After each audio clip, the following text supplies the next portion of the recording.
Hello guys, आज का हमारा टॉपिक है फ्रेमिंग क्वेश्चन। फ्रेमिंग क्वेश्चन कि इसमें आंसर दिया होता है और आंसर से हमें क्वेश्चन बनाना होता है। तो उस क्वेश्चन बनाने के भी कुछ नियम होते हैं, उनको जान लेते हैं। चलिए स्टार्ट करते हैं। फ्रेमिंग क्वेश्चन अंग्रेजी में प्रश्न दो प्रकार से पूछे जाते हैं। पहला प्रश्न होता है हेल्पिंग वर्ब मीन सहायक क्रिया द्वारा आरंभ करके। पहला कौन सा प्रश्न होता है? हेल्पिंग वर्ब से, उससे भी पूछ सकता है।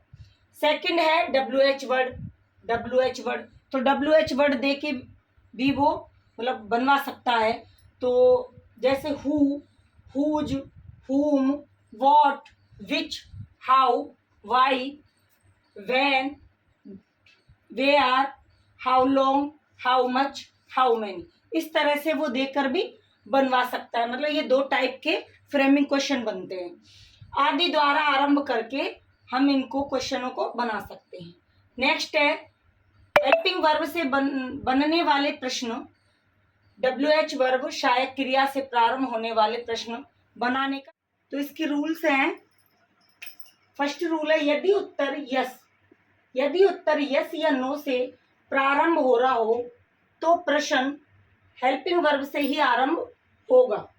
अगर क्या है आंसर है, आंसर में यस और नो दे रखा है, जरूर आंसर में यस नो मिलेगा, तो प्रश्न बनाते समय यस नो को हटा देंगे और क्या कर देंगे, वहां पे हेल्पिंग वर्ब लगा देंगे। हेल्पिंग वर्ब लगा देंगे और यस नो को वहां से हटा देंगे। यदि उत्तर में प्रोनाउन सर्वनाम दिया हुआ हो, जैसे आई वी हो, तो प्रश्न में यू कर देते हैं। आई वी को क्या कर देते हैं? यू कर देते हैं। माई अवर को, माई और अवर को क्या कर देते हैं? योवर कर देते हैं। माई और अवर को योवर कर देते हैं। मी अस को यू कर देते हैं। मी और अस को क्या कर देते हैं? यू कर देते हैं। इसी प्रकार सिंस के अनुसार अन्य प्रोनाउन बदले जाते हैं। यदि अंत में हेल्पिंग वर्ब नहीं है तथा मेन वर्ब की सेकंड फॉर्म दी हुई है, तो हेल्पिंग वर्ब के रूप में डिड का प्रयोग किया जाता है। हम फोर्थ नंबर का नियम पढ़ेंगे।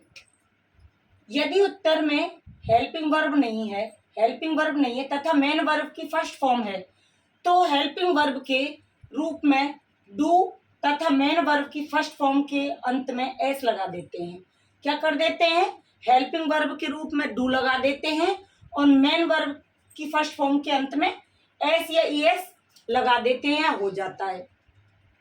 हेल्पिंग वर्ब के रूप में डज का प्रयोग किया जाता है और हेल्पिंग वर्ब के रूप में डू और या डज का प्रयोग किया जाता है। यदि उत्तर में निम्न हेल्पिंग वर्ब आए तो इन्हें निम्नानुसार लिखा जाता है। अगर हेल्पिंग वर्ब आ रही है किसमें? उत्तर में हेल्पिंग वर्ब आ रही है, तो इन हेल्पिंग वर्बों को ऐसे की ऐसे लिखा जाता है। इज है तो इज, एम है तो एम और आर है तो आर। हैव हैज तो हैव हैज को have has, has been have been तो has been have been, was were, had. तो इस तरह से लिखा जाता है। अब इसके और भी नियम है, जैसे कि क्या नियम है इसका? जिस टेंस में प्रश्न है उसी टेंस में हेल्पिंग वर्ब का भी प्रयोग किया जाता है। एस एस किसी एक का प्रयोग किया जाता है। यदि उत्तर का सब्जेक्ट कर्ता सिंगुलर है तो प्रश्न भी सिंगुलर वर्ब का ही प्रयोग करते हैं। सब्जेक्ट अगर प्लूरल है तो प्लूरल ही हेल्पिंग वर्ब का या वर्ब का प्रयोग करते हैं। तो कुछ इस तरह से ये नियम है जो हमने अभी पढ़े हैं, और अब हम इनके सेंटेंस डालेंगे। हम फ्रेमिंग क्वेश्चन के सेंटेंस बनाते हैं। तो मेन इंपॉर्टेंट बात तो अब पहले ये जाननी है कि फ्रेमिंग क्वेश्चन में हमेशा आंसर दिया होता है, उसको आंसर को देखकर हमें क्वेश्चन बनाना होता है। आंसर में हमेशा यस नो होता है, तो उसको हम सबसे पहले क्या कर देते हैं? हटा देते हैं। जैसे इसमें है no we shall not use तम्बाकू, तो नो को हटा देंगे, हेल्पिंग वर्ब लिख देंगे क्योंकि इसमें हेल्पिंग वर्ब दी हुई है। शैल यू यूज तम्बाकू, आपको पता है वी का और अस को चेंज कर देते हैं किसमें? यू में, तो यू में चेंज कर दिए। तो क्वेश्चन बनाते टाइम शैल यू यूज तम्बाकू। अब next, no we did not wastage time, waste time, तो यहाँ पे भी क्या कर दिया, नो को हटा दिया। डिड यू वेस्ट टाइम, आपको पता है वी दे रखा है तो वी का क्या कर देते हैं, यू कर देते हैं, इसको चेंज कर देते हैं वी को, रस को। और डिड नॉट दे रखा है, हेल्पिंग वर्ब है, तो डिड दे ही रखी है तो उसको रख देंगे, नॉट को हटा देंगे। नेक्स्ट क्वेश्चन है, नेक्स्ट आंसर है इसका, yes Salma is happy, yes Salma is happy, तो यस को हटा देंगे, क्रॉस। इज है, हेल्पिंग वर्ब दी हुई है, तो इज सलमा हैप्पी। इसी तरह से yes I can make tea, yes को हटा देंगे।